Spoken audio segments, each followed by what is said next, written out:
வணக்கம் நண்பர்களே. கொஞ்ச நாளாவே தொடர்ந்து சரியா வீடியோ போட முடியல, மன்னிச்சுக்கோங்க. நிறைய பிரச்சனைகள், உடல் உபாதைகளை தாண்டி திரும்பவும் ஃபார்முக்கு வரேன். ஸோ எப்பவும் போல உங்கள் ஆதரவை கொடுக்கணும்னு உரிமையோடு கேட்டுக்கிறேன். இன்னைக்கு நாம மைண்ட் கிராஃப்ட் படத்தோட விளக்கத்தை தான் பார்க்க போகிறோம். அதை சுருக்கமாக சொல்லணும்னா, ஓவர் வேர்ல்டுன்ற உலகத்துக்கு போகிற போர்ட்டல் கதவை ஒருத்தர் கண்டுபிடிச்சிடுறாரு.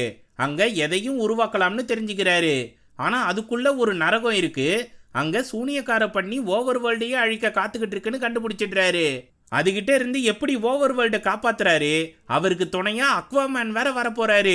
இவங்க எல்லாரும் சேர்ந்து பண்ண போற தரமான சம்பவங்களை தெரியான வீடியோல பாக்குறதுக்கு முன்னாடி நம்ம சேனலுக்கு புதுசா வரவங்க மறக்காம ஃபிலிம் ஃபெதர்ஸ்க்கு சப்ஸ்கிரைப் பண்ணிடுங்க. நோட்டிபிகேஷன்ஸ் உடனே வர பெல் ஐகானை தட்டி விட்டுருங்க. எடுத்ததும் ஸ்டீவ்ன்ற சின்ன பையனுக்கு சுரங்கத்துக்குள்ள போகணும்னு ரொம்ப ஆசை.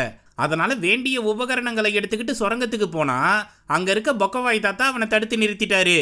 சரி, பெரியவனாய் நான் திரும்பி வரேன்னு சபதம் எடுத்துட்டு போன ஸ்டீவு எல்லாரையும் போல அன்றாட வாழ்க்கையை நடத்த வேலைக்கு போனாலும் ஒரு விரக்தியோடவே இருந்தாப்புல. அந்த வேலையிலையும் சரியா சம்பாதிக்க முடியாம ஸ்ட்ரெஸ்ஸு ப்ரெஷர்னு எல்லாத்தையும் மண்டையில ஏற்றிக்கிட்டு செம்ம கடுப்பாகி மறுபடியும் சின்ன வயசு ஆசையை நிறைவேற்றிக்க சுரங்கத்துக்கு வந்தாரு. அப்பவும் அந்த பெருசு ஸ்டீவை தடுத்து நிறுத்திச்சு. ஆனா இந்த வாட்டி பெருசுக்கு டிமிக்கி கொடுத்து சுரங்கத்துக்குள்ள போய் அவர் மனசுல பட்ட இடத்துல தோண்ட ஆரம்பிச்சாரு. அப்போ அவருக்கு 2 அரிய வகை பொருள் கிடைச்சது. அதை ஒன்று சேர்த்த உடனே வேற உலகத்துக்கு போற போர்ட்டல் கதவு திறந்துச்சு. சந்தோஷமா அதுக்குள்ள நுழைஞ்சு பார்த்தா அங்க இருக்க ஜீவராசிகள் எல்லாமே கியூப் வடிவத்தில் இருக்குங்க. பறக்கிற தேனியில இருந்து புல்மேயிற ஆடு வரைக்கும் அப்படிதான் இருக்கு. இந்த இடத்துல ஸ்டீவ் மனசுல நினைச்ச எதையும் உருவாக்கலாம்னு தெரிஞ்சுக்கிட்டு அவருக்கு பிடிச்ச மாதிரி வீடு கட்டி வாழ்ந்தாரு. இவரோட அளவில்லா சந்தோஷத்தை யாரு கூடனா பகிர்ந்துக்கணும்னு ஆசைப்படும் போதுதான் ஒரு கோவக்கார ஓனாய் வந்துச்சு. அதுக்கு ஒரு எலும்பு துண்டை போட்டு நண்பனாக்கிட்டாரு. அது கூட ஜாலியா ஃப்ரிஸ்பியை தூக்கி போட்டு கவ்விட்டு வர விளையாட்ட விளையாடுறாரு. இப்படியே சந்தோஷமா 1 வருஷம் இந்த உலகத்திலேயே கழிச்சாரு. அவருக்கு பிடிச்ச மாதிரி மிகப்பெரிய பரப்பளவுல இடத்த உருவாக்குனாரு. அங்க நிறைய பசில் இருக்கிற மாதிரி ரெடி பண்ணி வச்சாரு. இப்படி எல்லாமே சந்தோஷமா போய்கிட்டு இருக்கும்போது ஒரு நாள் இந்த ஓவர் வேர்ல்டு உலகத்துக்குள்ளேயே இன்னொரு போர்ட்டலை கண்டுபிடிச்சாரு ஸ்டீவ். அந்த போர்ட்டலுக்குள்ள ஃபர்ஸ்ட் அவரோட ஓனாய் பூந்துருது. அதை பிடிக்கலாம்னு உள்ள நுழைஞ்சா இந்த உலகம் நரகம் போல காட்சி அளிக்குது. அங்க அரக்கத்தனமான பன்னிகள் தான் அடிமைகள் போல வேலை செஞ்சுக்கிட்டு இருக்குங்க. இந்த உலகம் பேரு தான் நேதர். இந்த அரக்கத்தனமான பன்னிங்களுக்கு தலைவியா சூனியக்கார பன்னி இருக்கு. அதோட பேரு மல்கோஷா. அது ஸ்டீவ் கிட்ட இருக்க அரிய வகை பொருள் ஆட்டையை போட்டு ஸ்டீவையும் ஓனாயையும் சிறை பிடிச்சிருது. ஆனா சாமர்த்தியமா செயல்பட்ட ஓனாய் சாவியை திருடி ஸ்டீவ் கிட்ட கொடுத்துருது. அங்கிருந்து சந்தடி பண்ணாம கதவை திறந்து அரிய வகை பொருளை ஓனாய் கிட்ட கொடுத்து இத பத்திரமா ஓவர் வேர்ல்டுல இருக்க இன்னொரு போர்ட்டலுக்குள்ள போய் நான் வாழ்ந்த உலகத்துல என்னோட வீடு இருக்கு, அங்க என்னோட பெட்டு கடியில பத்திரமா பதுக்கி வச்சிருன்னு சொல்லி அனுப்பி வைக்கிறாரு. அதுக்கேத்தா போல பன்னி அரக்கர்கள்லாம் ஸ்டீவை பிடிக்கிற கேப்ல தெரிச்சு ஓடின ஓனாய் ஓவர் வேர்ல்டுல இருக்க போர்ட்டல் மூலமா பூமிக்கு வந்துருது. அங்கிருந்து ஸ்டீவோட வீட்டுக்குள்ள பூந்து அவர் பெட்டு கடியில இந்த பொருளை வச்சிருது. ஸ்டீவ் நெதர் உலகத்திலேயே பிணை கைதியா மாட்டிக்கிறாரு. ஓனாய் பூமியில இருக்க மலை மேல ஏறி ஊழையிடும் போதுதான் கலவரமான டைட்டில் கார்டே போடுறாங்க. இந்த சம்பவம் நடந்து சில பல வருஷங்களுக்கு அப்புறம் தான் வீடியோ கேமையே கண்டுபிடிக்கிறாங்க. அதுல நம்ம அக்வாமேன், இந்த படத்துல இவரோட பேரு கேரி, வீடியோ கேம் விளையாடியே மிகப்பெரிய பிரபலமாகிடுறாரு. எந்த கேம் கொடுத்தாலும் இவர்கிட்ட போட்டி போட்டு ஜெயிக்க முடியாதுன்ற அளவுக்கு வளர்ந்துடுறாரு. ஒரு கட்டத்துல வீடியோ கேம் கடை வச்சு சிறப்பா நடத்திட்டு வந்தாலும் சில வருஷங்களுக்கு அப்புறம் வியாபாரம் டல்லடிக்க ஆரம்பிச்சிருது. அது மட்டும் இல்லாம வரி கட்ட முடியாதுன்றதுனால கடையை வேற இழுத்து மூட சொல்லி நோட்டீஸ் அனுப்பிச்சிடுறாங்க. இப்படி இருக்க சூழ்நிலையில ஒரு கராஜ் சேலுக்கு போய் எதனா தேத்தலாம்னு பாக்குறாரு கேரி. அங்க விலை மதிப்புள்ள ஒரு கேம் இருக்குன்னு தகவல் கிடைச்சதும் எப்படியாச்சும் அதை வாங்கணும்னு முயற்சி பண்றாரு. ஆனா சுத்தி இருக்கிறவங்க எல்லாம் விலையை ஏத்தி விட்டதுனால $900 அதை வாங்கிடுறாரு. கையில காசு இல்லைனாலும் அந்த கேமை வித்து நிலைமையை சமாளிச்சிடலாம்னு உள்ள போய் ஆசையோட அந்த பொட்டியை திறந்து பார்த்தா உள்ள தேவையில்லாத பொருட்கள் தான் இருக்கு. அதுல ஸ்டீவ் பெட்டு கடியில ஓனாய் பதுக்கி வச்ச அரிய வகை பொருள் வந்து விழுது. அது என்னன்னு தெரியாம நினைச்ச கேமும் கிடைக்காம என்ன பண்றதுன்னு புரியாம உக்காந்துடுறாரு கேரி. கொஞ்ச நேரம் பொறுத்து மனசை தேத்திக்கிட்டு அங்கிருந்து கிளம்பி வீட்டுக்கு வரும்போது காரு புகஞ்சிருது. அட போங்கடான்னு சொல்லி ஓரம் கட்டி உக்காந்துடுறாரு. அதே சமயம் அம்மாவை இழந்த ஹென்ரியும் நாட்டலியும் கேரி இருக்க ஊருக்கு வராங்க. அதுல ஹென்ரிக்கு வித்தியாசமான கண்டுபிடிப்புகளை பத்தி விதவிதமா வரைகிற திறமை இருக்கு. இந்த ஊர்ல இவங்களுக்காக வீடு ரெடி பண்ணி கொடுத்தவங்க வண்டிலேயே மிருகங்களை வச்சு சுத்திக்கிட்டு இருக்காங்க. அவங்களோட பேரு டான். அவங்கள வழி அனுப்பி வச்சுட்டு பசங்க ரெண்டும் வீட்டை ரெடி பண்ற வேலையை பாக்குதுங்க. அடுத்த நாள் காலையில தம்பி புது ஸ்கூலுக்கு போறான்றதுக்காக அருமையா சமைச்சு தரா நாட்லி. அது மட்டும் இல்லாம அவனுக்கு புது சென்ட்டையும் வாங்கி கொடுத்து அனுப்பி வைக்கிறா. ஹென்ரி அங்கிருந்து ஸ்கூலுக்கு போகும்போது கேரியோட வீடியோ கேம் கடையை பார்த்து உள்ள போறான். என்ன தம்பி வேணும் உனக்குன்னு கேரி கேட்க, நான் சும்மா சுத்தி பார்க்க தான் வந்தேன்னு சொல்லிட்டு அவன் அரிய வகை பொருளை கவனிச்சிடுறான். அதை பத்தி பெருசா அழட்டிக்காம அவங்க அக்கா சமைச்சு கொடுத்ததை கேரிக்கு தரான். அங்கிருந்து ஹென்றி ஸ்கூலுக்கு கிளம்பி போனதும் பிரின்சிபல் அவனை சந்திச்சு சொந்த கதை சோக கதைலாம் சொல்லிக்கிட்டு இருக்காங்க. வேற வழி இல்லாம அதை கேட்டுட்டு கிளாஸ் ரூமுக்கு வந்தா வாழைப்பழத்தையும் ஆரஞ்சியை வச்சு எதனா வரைங்கன்னு சொல்றாங்க.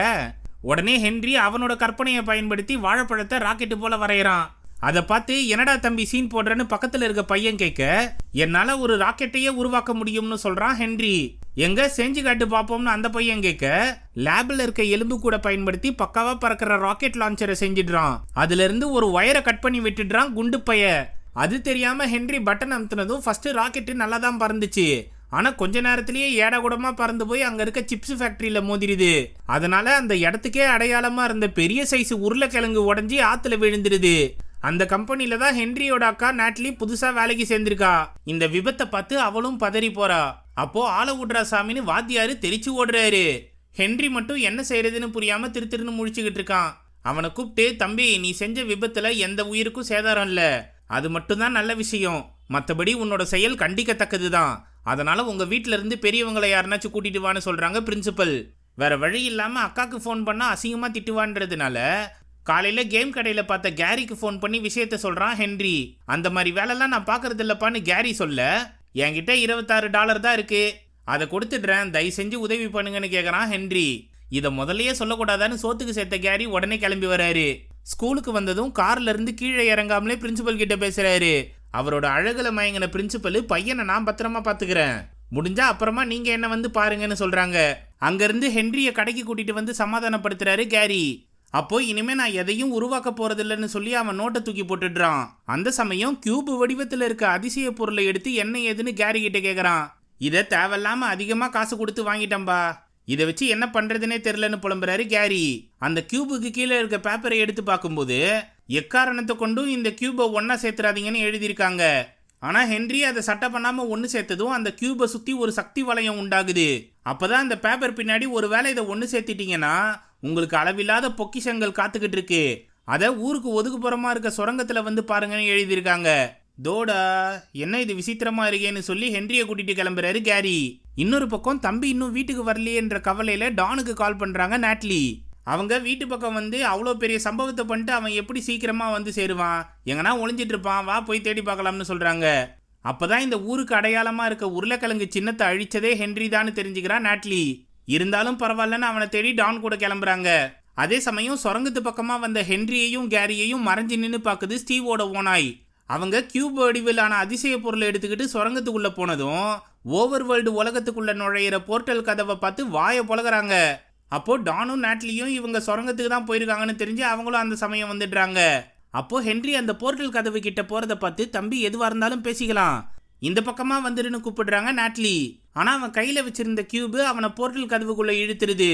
அதனால ஸ்டீவுக்கு அடுத்து ஓவர் வேர்ல்டுக்குள்ள ஹென்றி தான் கால் எடுத்து வைக்கிறான். அவனுக்கு பின்னாடி கேரியும் நாட்லியும் டானும் வந்து விடுறாங்க. எல்லாரும் இந்த ஓவர் வேர்ல்டு உலகத்தை பார்த்து வாயை பொழகிறப்போ மர்ம நபர் ஒருத்தன் இவங்களை மறைஞ்சு நின்று பார்த்துக்கிட்டு இருக்கான். நைஸா அவங்களுக்கு தெரியாம போர்ட்டல் கதவு வழியா நுழைஞ்சு நம்ம உலகத்துக்கு வந்துடுறான். அதே சமயம் ஸ்டீவோட ஓனாயும் போர்ட்டல் கதவுக்குள்ள நுழைஞ்சிருது. இது இப்படி இருக்க நெதர் உலகத்துல இருக்க அடிமை பண்ணிங்க கிட்ட முடிஞ்ச அளவுக்கு தங்கத்தை சுரண்டி எடுங்கன்னு மிரட்டி வேலை வாங்குது மல்கோஷா. அப்போ ஒரு குட்டி பண்ணி ஓவர் வேர்ல்டு உலகத்தை வரைஞ்சிக்கிட்டு இருக்கிறத பார்த்து டொப்புக்குன்னு பொசுக்கி தள்ளிடுது. அந்த சமயம் அதிசய சக்தி கொண்ட கியூபு ஓவர் வேர்ல்டு உலகத்துக்கு வந்த செய்தி தெரிஞ்சு உடனே போய் ஸ்டீவை பார்க்குது மல்கோஷா. அவர்கிட்ட கியூபு திரும்பி ஓவர் வேர்ல்டுக்கே வந்துருச்சுன்னு சொன்னதும் பயங்கரமா அதிர்ச்சி அடைகிறாரு. அதை நீ தான் என்கிட்ட கொண்டு வந்து சேர்க்கணும், இல்லனா உன்னோட ஓனாய கொன்னுடுவேன்னு அதோட செயினை காட்டி மிரட்டுறாங்க. வேற வழி இல்லாம ஸ்டீவும் அதுக்கு ஒத்துக்கிட்டு கிளம்புறாரு. இந்த பக்கம் கேரி கியூபு வடிவிலான ஆட்டுக்குட்டி கிட்ட போய் இந்த உலகத்துல செய்ய வேண்டிய வேலை எதனா இருக்கான்னு கேட்கிறாரு. அதை பார்த்த டானை, இந்த மிருகம் வித்தியாசமா இருந்தாலும் நீ பேசுறது அதுக்கு புரியாதுன்னு சொல்றாங்க. அப்போ நல்லா வெளிச்சமா இருந்த உலகம் திடீர்னு இருட்ட ஆரம்பிச்சிருது. கேரி பக்கத்துல இருந்த ஆட்டுக்குட்டியும் தெரிச்சு ஓடிடுது. என்னடான்னு பார்த்தா ஜாம்பி போல இருக்க அரக்கர்கள் இவங்களை சுத்து போட்டு தாக்க வராங்க. அவங்கள பார்த்ததும் எல்லாரும் தைரியமா இருங்கன்னு சொல்லிட்டு முதல்ல தெரிச்சு ஓடினதே நம்ம கேரி தான். அவர் பின்னாடியே மற்றவங்களும் ஓடி வராங்க. அப்போ கேரி தெரியாதனமா ஒரு பள்ளத்தாக்கல விழுந்துடுறாரு. அவரை தாண்டி போன மற்ற 3 பேர்ல ஹென்றி கீழே விழுந்துடுறான். அவன் கையில வச்சிருந்த அதிசய கியூபையும் கீழே போட்டுடுறான். அப்போ தெரியாதனமா அங்க இருக்க ஒரு தூணை தொட்டதும் அதோட நடுப்பகுதி கியூபா மாறிடுது. அதை எடுத்து கீழே போட்டா பெருசா வரதை கண்டுபிடிச்சி அழகா ஒரு கோட்டையை கட்ட ஆரம்பிக்கிறான் ஹென்றி. அதே சமயம் பள்ளத்தாக்கல விழுந்த கேரி வேற வழியை கண்டுபிடிச்சி அந்த பக்கமா ஏறி வராரு. அந்த மனுஷன் பின்னாடி வினோத ஜந்து வாயை பொழந்துக்கிட்டு வருது. அதை ஓங்கி குத்துனதும் டொமீல்னு வெடிச்சிருது. அதனால எந்தவித சேதாரமும் இல்லைனாலும் சுத்தி இருக்க ஜாம்பி அரக்கர்களை பார்த்து பயந்து போன கேரி தெரிச்சு ஓடி வராரு. அவரை கோட்டைக்கு மேல ஏறி வர சொல்றான் ஹென்றி. அப்போ கீழே இருக்க கியூபை கவனிச்சு உடனே அதை எடுத்தா ஜாம்பி அரக்கர்கள் அது மேல அம்பு விட்டு ஒரு பகுதியை உடைச்சிடுறாங்க. அதனால மனித உலகத்துக்கு போற கதவு மூடிடுது. அப்புறம்டா மிச்சம் இருக்க கியூபை எடுத்துக்கிட்டு கோட்டை பக்கம் வந்து கதவை திறடான்னு கத்திக்கிட்டு இருக்காரு. அப்போ மேலே ஏறி வந்த ஜாம்பியா அடிச்சு உதச்சி கீழே தள்ளி விடுறாங்க 3 பேரும். அப்போ ஜாம்பி அரக்கர்கள் கேரிய சுத்து போட கஷ்டப்பட்டு அவர் அதுங்களை சமாளிச்சுக்கிட்டு இருக்காரு. அப்போ ஹென்றி கோட்டையோட ஒரு பகுதியை திறந்து கேரியை பிடிச்சி உள்ள இழுத்துடுறான். அந்த சமயம் வெடிகுண்டு ஜந்து கோட்டை பக்கமா வந்து வெடிச்சு சதறிடுது. அதனால ஜாம்பி அரக்கர்கள் கோட்டைக்குள்ள பூந்துடுறாங்க. இதை பார்த்து கேரியும் ஹென்ரியும் படபடன்னு மேலே ஏறி போறாங்க. அப்போ கேரி டானுக்கு பின்னாடி பதுங்கிட்டுறாரு. இந்த ஜாம்பி அரக்கர்களை எப்படி சமாளிக்கிறதுன்னு முடிச்சுக்கிட்டு இருக்கும்போது கரெக்டான டைமிங்ல வந்த ஸ்டீவ் எல்லாத்தையும் அடிச்சு பறக்க விடுறாரு. ஒரு ஜாம்பி அரக்கனோட கையை பிடுங்கி அதாலேயே அடிக்கிறாரு. அது மட்டும் இல்லாம கியூப் மூலமா படிக்கட்டை உருவாகி அது மேல எகிரி ஒரு ஸ்மாக்க வேற போடுறாரு. அடுத்து கையில வாட்ச் கட்டலனாலும் 1 2 3 சொன்னதும் சூரிய வெளிச்சம் வந்துருது. அதனால ஜாம்பி அரக்கர்கள் எல்லாமே பத்தி எரிஞ்சு சாம்பலாகிடுறாங்க. அப்போ ஸ்டீவை பார்த்து யார் நீங்க என்ன எதுன்னு கேட்கறான் ஹென்றி. முதல்ல நீங்க யாருடா என்னோட ஓனா எங்கன்னு கேட்கறாரு ஸ்டீவ். அதை நாங்க பார்க்கல, சரி இங்க இருந்து எப்படி நாங்க திரும்பி போறதுன்னு கேட்கறா நாட்லி. அதுக்கு வாய்ப்பு இல்லை ராஜா, இந்த கியூபுக்கு மேல இன்னொரு கியூப் இருக்கும், அது உடஞ்சிருச்சு. அதனால இனிமே நீங்க பூமிக்கு போக முடியாது. ஒழுங்கு மரியாதையா இந்த கியூபையாச்சும் என்கிட்ட கொடுங்கன்னு கேட்கிறாரு ஸ்டீவ். இதை கேட்டு அதிர்ச்சி ஆனாலும் இப்ப இவரை நம்புறது தான் புத்திசாலித்தனம்னு முடிவு பண்றாங்க 3 பேரும். ஆனா கேரி மட்டும் அவர்கிட்ட போய் எங்களுக்கு எதனா துரோகம் செய்யணும்னு நினைச்சனா அவனை உன்னை போட்டு தள்ளுற முதல் நான் தானே மிரட்டுறாரு. அதை கேட்டு டீலுக்கு ஒத்துக்கிறாரு ஸ்டீவ். இங்க இருந்து பக்கத்து ஊருக்கு போய் நமக்கு தேவையான பொருட்களை எடுத்துப்போம்னு கிளம்புறாரு ஸ்டீவ். அவர் கூடவே மற்றவங்களும் கிளம்புறாங்க. அந்த ஊருக்கு போனதும் அங்க இருக்க விசித்திர மக்களை பார்த்து எல்லாரும் வாய புலகுறாங்க. பயப்படாதீங்க, இவங்க எல்லாரும் அமைதியானவங்க தான், நம்மளை தாக்க மாட்டாங்கன்னு சொல்றாரு ஸ்டீவ். இந்த குரூப்ல இருந்து ஒருத்தன் தான் வெளி உலகத்துக்கு போயிருக்கான். சரி இப்ப கதையை பார்ப்போம். அங்க கிரீடம் வச்ச பன்னிக்குட்டி, பெரிய இரும்பு ஜந்து, இப்படி ஏகப்பட்ட ஜீவராசிகள் இருக்குங்க. அப்போ ஒரு கடையில எரிமலை குழம்ப ஊத்தி கியூப் வடிவிலான சிக்கனை அதுல பொறிச்சு வாங்கி தராரு ஸ்டீவ். அவர் முன்னாடி கெத்து காட்டுறன்ற பேர்ல சூடா சாப்பிடுறேன்னு கேரி ஒரு பீஸ் எடுத்து வாயில வச்சதும் சூடு தாங்க முடியாம கண்ணீர் விட்டு கதறி எழுவுறாரு. அதை பார்த்து நீ எல்லாம் உருப்படவே மாட்டேன்னு திட்டுறாங்க டானு. இது இப்படி இருக்க நெதர் உலகத்துல மல்கோஷாக்கு ஸ்டீவ் துரோகம் பண்ணிட்டான்ற தகவல் கிடைச்சிருது. உடனே அவங்களோட சக்தி வாய்ந்த காவலாளியை கூப்பிட்டு உனக்கு தேவையான வீரர்களை சேர்த்துக்கிட்டு போய் அந்த ஸ்டீவை கொண்டு கியூபை எடுத்துக்கிட்டு வான்னு உத்தரவிடுறாங்க. அந்த பக்கம் ஹென்ரியையும் கேரியையும் கூட்டிட்டு ஒரு கடைக்கு வராரு ஸ்டீவ். அங்க ஏகப்பட்ட ஆயுதங்கள் இருக்கு. அதுல ஒரு ஜொலிக்கும் பொருளை எடுத்து பார்த்த கேரி கிட்ட இதை எங்க தூக்கி போட்டாலும் அந்த இடத்துக்கு நீங்க போவீங்கன்னு சொல்றாரு ஸ்டீவ். இதெல்லாம் நம்புற மாதிரியா இருக்குன்னு சொல்லி பின்னாடி தூக்கி போட்டா அங்க போறாரு கேரி. அடுத்ததா உலோகங்களை அடுக்கி வச்சு ஆயுதங்களை எப்படி உருவாக்குறதுன்னு கத்து தராரு ஸ்டீவ். அதுல ஏடாகுடமா இரும்பை போட்டு நுஞ்சாக்கு மாதிரி இருக்கிற பக்கெட்டியை உருவாக்கிடுறாரு கேரி. ஆனா ஹென்றி அவனோட திறமையை பயன்படுத்தி அழகா ஒரு துப்பாக்கியை உருவாக்கிடுறான். அதை பார்த்து 2 பேருமே ஆச்சரியப்படுறாங்க. அந்த சமயம் முரட்டு காவலாளி பண்ணியும் அவரோட அடியாட்களும் வராங்க. இந்த ஊருக்குள்ள புந்து ஸ்டீவை தேடுறன்ற பேர்ல துவம்சம் பண்றாங்க. அவங்கள எதிர்க்க வந்த ஸ்டீவை தடுத்து நிறுத்தி நான் போய் அடிச்சுட்டு வரேன்னு சொல்லிட்டு வந்த கேரி பக்கெட்டு நுஞ்சாக்க சுத்துறன்ற பேர்ல ஸ்டீவ் அடிச்சு மட்டை பண்ணிடுறாரு. இருந்தாலும் பரவாயில்லன்னு கெடா பண்ணியை போய் அடிக்கலாம்னு பார்த்தா அடியால் பண்ணிகளே ஒன்னா சேர்ந்து கேரி அடிச்சு பறக்க விடுறாங்க. அப்போ நாட்லியும் டானும் ஒன்னா சேர்ந்து இந்த பண்ணிகளை அடிச்சு விரட்டுற வேலையை பார்க்கறாங்க. அதுங்க என்ன பண்ணாலும் இவங்க 2 பேரும் ஒன்னா சேர்ந்து சல்லீசியா அடிச்சு பறக்க விடுறாங்க. ஹென்றி அவன் உருவாக்கின துப்பாக்கி மூலமா கண்டதையும் சுட்டு தள்ளுறான். கொஞ்ச நேரம் பொறுத்து மயக்கம் தெளிஞ்சு எந்திரிச்ச ஸ்டீவ் இதுங்களை சண்டை போட்டு சமாளிக்க முடியாது, முதல்ல நாம இங்கிருந்து தப்பிச்சு போவோம்னு சொல்றாரு. இது நல்ல திட்டம் தான் சொல்லிட்டு ஹென்ரியை கூட்டிட்டு போடுறாரு கேரி. அப்போ நாட்லி தம்பி கூட போறேன்னு சொன்னதும் ஏமா நீ வேற வழியா போய் நான் சொன்ன கோட்டைக்கு வந்துருன்னு தகவல் சொல்லிட்டு கிளம்புறாரு ஸ்டீவ். அங்கிருந்து ஹென்ரிக்கும் கேரிக்கும் பறக்கும் ரெக்கைகளை கொடுக்கறாரு. அதுல ஃபர்ஸ்ட் ஹென்ரியை கீழே தள்ளி விட்டுடுறாரு கேரி. அவன் கொஞ்ச தூரம் அலறிட்டே கீழே விழும்போது ரெக்கை விரிஞ்சு பறக்க ஆரம்பிச்சிடுறான். அடுத்ததா கேரி குதிச்சிடுறாரு. ஆனா ஸ்டீவ் கிட்ட ரெக்க இல்லைன்னதும் அவரும் கீழே குதிச்சு கேரி மேல உட்காந்துடுறாரு. அங்க இருந்து 3 பேரும் அழகா பண்ணிங்க கிட்ட சிக்காம தப்பிச்சிடுறாங்க. ஆனாலும் அதுங்க பேராசூட்டை பயன்படுத்தி வெறித்தனமா விரட்டிக்கிட்டு வருதுங்க. அப்போ ஹென்ரிய தனியா பறந்து போக சொல்லிட்டு கேரியும் ஸ்டீவும் வேற பக்கமா பறந்து போறாங்க. அதுல ஹென்றி மேல ஒரு அடியால் பண்ணி எகிரி குதிச்சு காலை பிடிச்சி தொங்கிட்டு இருக்கு. இன்னொரு பக்கம் கேரியும் ஸ்டீவும் ஒன்னா சேர்ந்து பேராசூட்ல வர பண்ணிங்களை வெடிக்க வச்சு துவம்சம் பண்ணாலும் ஒரு கட்டத்துக்கு மேல அதுங்களை சமாளிக்க முடியாம போகுது. அப்போ மலைக்கு நடுவுல இருக்க பெரிய செவுத்துல வெடிகுண்டை போட்டு ஓட்ட போட்டுருதுங்க. மேல வலைய விரிச்சு 2 பேரையும் பிடிக்க காத்துக்கிட்டு இருக்குங்க அடியாள் பண்ணீங்க. ஆனா சிறப்பா செயல்பட்ட ஸ்டீவும் கேரியும் அந்த சந்துக்குள்ள புந்து தப்பிச்சிடுறாங்க. பின்னாடி விரட்டிக்கிட்டு வந்த பன்னி கேங்கு மொத்தமும் வலையில சிக்கி சதஞ்சு போதுங்க. அதே சமயம் ஹென்றி கடையில எடுத்துட்டு வந்த ராக்கெட்டை பயன்படுத்தி காலை பிடிச்சிக்கிட்டு இருந்த பன்னியை கீழே தள்ளி விட்டு வேகமா பறந்து போறான். அங்கிருந்து தப்பிச்சு வந்த கேரி ஸ்டீவ் மேல மோதிடுறான். 3 பேரும் ஏடாகுடமா கீழே விழும்போது ஸ்டீவ் கேரி வச்சிருந்த பக்கெட் நுஞ்சாக்க பயன்படுத்தி அதுல இருந்து தண்ணியை உருவாக்கி கீழே ஊத்திடுறாரு. அதுல தபார்னு விழுந்துடுறாங்க 3 பேரும். இன்னொரு பக்கம் நாட்லியும் டானும் ஆத்து பக்கமா வராங்க. அங்க படகு ஓட்டிட்டு இருந்தவங்கிட்ட லிஃப்ட் கேட்டா அவன் போன்னு சொல்லிடுறான். உடனே கோடாலியை பயன்படுத்தி சின்ன பலகையை பேத்தெடுத்து தண்ணியில தூக்கி போட்டு படகை உருவாக்கலாம்னு பார்த்தா அதுவும் கியூபா உருவாகுது. அட போங்கையான்னு புலம்புறாங்க நாட்லி. இன்னொரு பக்கம் ஓவர் வேர்ல்டுல இருந்து மனித உலகத்துக்கு வந்த மர்ம மனுஷனை ஹென்ரியோட பிரின்சிபல் கார்ல மோதிடுறாங்க. அதனால எந்தவித சேதாரமும் ஏற்படாம எந்திரிச்சவனை பார்த்து, நீ விசித்திரமா இருந்தாலும் இவ்வளவு பலசாலியா இருக்கே, பேசாம என் கூடயே வந்துருன்னு கூட்டிக்கிறாங்க. அந்த பக்கம் யாரு இந்த பன்னி அரக்கர்கள், எதுக்காக நம்மள விரட்டுறாங்கன்னு கேக்குறாங்க ஹென்ரியும் கேரியும். அவங்கெல்லாம் மந்திரவாதி மல்கோஷாவோட அல்லக்கைங்க. அவ சின்ன வயசா இருக்கும்போது நெதர் உலகத்துல நடன போட்டி வச்சாங்க. அதுல சிறப்பா அவளோட திறமைய காட்டினாலும் நீலாம் சொரங்கத்துல தங்கம் எடுக்கிறதுக்கு தான் லாக்கின்னு சொல்லி கோடாலியை கொடுத்து அமிச்சானுங்க. அந்த வெறுப்புலயே நெதர் உலகத்துக்கு தலைவி ஆகணும்னு ஆசைப்பட்டா. அவளோட சக்திகளை வளர்த்துக்கிட்டு தலைவியானதும் இந்த கியூபை பயன்படுத்தி நெதர் உலகத்தையே பச்சை பசேர்னு மாற்ற முயற்சி பண்றா. ஒருவேளை அந்த உலகத்தை பச்சை பசேர்னு மாத்திட்டானா இந்த உலகம் அழிஞ்சு போகும். அதை காப்பாத்துறதுக்கு தான் நான் முயற்சி பண்றேன். ஆனா அது மட்டும் இல்லாம நான் அன்போட வளர்த்த ஓனாயையும் அவ பிடிச்சி வச்சிருக்கா, அதையும் காப்பாத்தி ஆகணும்னு சொல்றாரு ஸ்டீவ். அப்போ நாம போய் சேர வேண்டிய கோட்டைக்கு எது குறுக்கு வழின்னு கேக்குறான் ஹென்றி. இப்போ கியூபு கேரி கையில இருக்கிறதுனால நாம புதையில் இருக்க வழியில தான் போகணும்னு ஸ்டீவையே மிரட்டுறாரு கேரி.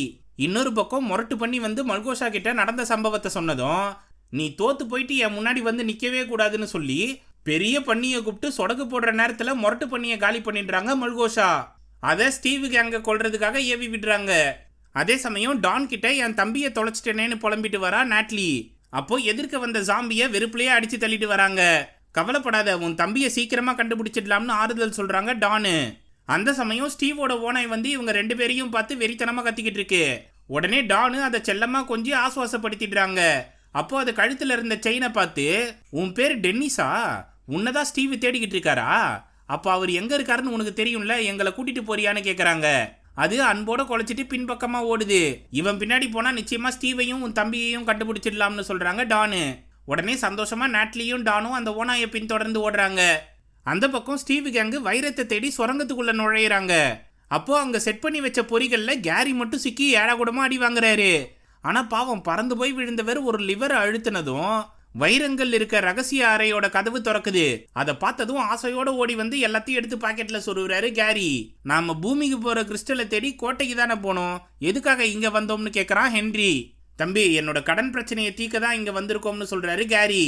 அதை கேட்டு நீ எல்லாம் மனுஷனே கிடையாது தெரியுமா, சரியான சுயநல வியாதின்னு திட்டிடுறான் ஹென்றி. என்னை பார்த்தா உனக்கு செம்ம கெத்தா இருக்கிற மாதிரி தெரியுதுல்ல, ஆனா இருக்கிறதுலே வெத்து சோறு நான் தான், எல்லாத்துலயும் தோல்வி அடைஞ்சிட்டேன், எனக்குன்னு யாரும் நண்பர்கள் கூட கிடையாது தெரியுமான்னு வருத்தப்படுறாரு கேரி. அப்போ கவலைப்படாதீங்க, நான் உங்களோட நண்பன் ஆகிட்டேன்னு சொல்றான் ஹென்றி. சரின்னு சந்தோஷப்படுறதுக்குள்ள பெரிய பண்ணி இவங்களை தாக்க வந்துருது. உடனே அங்கிருந்து எஸ் ஆகணும்னு ட்ராலில ஏறி தப்பிச்சு போறாங்க 3 பேரும். அந்த தண்டவாளத்து மேல இருக்க சிவப்பு கற்கள் மேல சக்கரம் பட்டாதான் அது வேகமா போகும். அதனால கண்ணிமைக்கும் நேரத்துக்குள்ள அந்த இடத்துல இருந்து தப்பிச்சு போறாங்க 3 பேரும். ஆனா கொஞ்ச தூரம் கடந்து அந்த ட்ராலி நகராம நின்னுடுது. அந்த இடம் ஃபுல்லா வெடிக்கும் ஜந்துக்கள் வேற இருக்குங்க. அதனால சைலண்டா ட்ராலியை தள்ளுறதுக்கு சரியான ஆளு நீதான், உடனே கீழே இறங்கி தள்ளுன்னு கேரி கிட்ட சொல்றாங்க 2 பேரும். அப்புறம்டா கேரி கீழே இறங்கி அந்த ட்ராலியை தள்ளுறாரு. அப்போ பெரிய பண்ணி அவங்கள நோக்கி வெறித்தனமா ஓடி வருது. அது கிட்ட நெருங்கிறதுக்குள்ள ட்ராலியை கரெக்டா சிவப்பு கல் இருக்கிற இடத்துக்கு தள்ளிடுறாரு கேரி. அப்போ ஸ்டீவ் வெடிக்கும் ஜந்தை 8 உதைச்சிடுறாரு. அது மட்டும் இல்லாம சக்கரம் அந்த சிவப்பு கல்லு மேல பட்டதும் சீறிட்டு போகுது.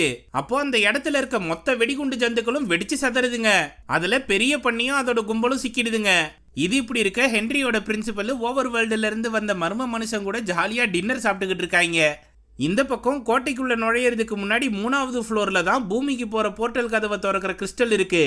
அதை எடுக்கணும்னா நாம ஏகப்பட்ட காவலாளிகளை தாண்டி தான் போனோம். அதுலயும் 3வது ஃப்ளோர்ல இருக்கிறவன் கண்ணை நேருக்கு நேரா பார்க்க கூடாது. இப்போ யாரு கிறிஸ்டல் எடுக்க போறதுன்னு கேக்குறாரு ஸ்டீவ். அந்த வேலையை நான் பாத்துக்கிறேன்னு சொல்றான் ஹென்றி. அப்போ கீழே இருக்க காவலாளிகளோட கவனத்தை நாங்க சிதறடிச்சிடுறோம்னு சொல்றாங்க ஸ்டீவும் கேரியும். அதன்படி பிபி ஊதி மொத்த காவலாளிகளோட கவனத்தையும் தசை திருப்பிடுறாங்க ரெண்டு பேரும். இந்த கேப்ல படியேறி போன ஹென்றி காவலாளிகளை கடந்துட்டோம்னு சந்தோஷப்படுறதுக்குள்ள 2-3 பேர் அவனை பார்த்துட்டு வெறித்தனமா விரட்டிக்கிட்டு வராங்க. உடனே விருட்டுன்னு ஓடி போய் 3வது மாடியில இருக்க பொட்டி ரூம்குள்ள பூந்து கதவை சாத்திடுறான். அங்க ஏகப்பட்ட பொட்டிகள் இருக்கிறதுனால பூமிக்கு போற கிறிஸ்டல் எங்க இருக்குதுன்னு தெரியாம தேடிட்டு இருக்கான். ஒன்னுலயும் கத்தி கபடான்னு எதோ இருக்கு. கடைசியா ஒரு பொட்டியை திறந்ததோ அதுலதான் அந்த கிறிஸ்டல் இருக்கு. உடனே சந்தோஷமா அதை எடுத்துட்டு கிளம்பலாம்னு பார்த்தா பின்னாடியே பெரிய காவலாளி நிக்கிறான். அதே சமயம் கீழே தொக்கா மாட்டின 2 பேரையும் தூக்கின்னு போய் ரிங்கில் நிக்க வச்சு ஒரு கோழி கூட சண்டை போட விடுறாங்க. அதுலயும் ஸ்டீவை வேற கைத்தல கட்டி போட்டுடுறாங்க. கேரி கோழியை சல்லீசியா சமாளிக்கலாம்னு பார்க்கும்போது ஜாம்பி குழந்தைய ரிங்கில் இறக்கி விடுறாங்க. அது கோழி கூட டாக் டீம் போட்டு கேரியை பொழந்து எடுக்குது. கோழி ஒரு பக்கம் கேரியோட காலை பிடிச்சி கடிக்க ஜாம்பி குழந்தை அவரை புரட்டி எடுக்கிறான். இதை பார்த்து கடுப்பான ஸ்டீவ் கயத்தை வாயாலேயே கடிச்சு அவுத்துடுறாரு. களத்துல அவரும் இறங்கி ஜாம்பி குழந்தையும் கோழியையும் புரட்டி எடுக்கிறாரு. மேல ஹென்றி அந்த பெரிய காவலாளியோட கண்ணை பார்த்ததும் அவங்க அக்கா ஸ்டீவ் கேரின்னு எல்லாருமே அவனை திட்டுற மாதிரி பிம்பங்கள் தெரியுது. அது எல்லாமே பொய் தான்னு புரிஞ்சதும் மாய வலையில இருந்து விடுபட்டு அவன் கையில வச்சிருந்த ஆயுதத்தால பெரிய காவலாளியை தாக்குறான். அது மட்டையானதும் அவன் கைக்கு இடம் விட்டு இடம் தாவற டிவைஸ் கிடைக்குது.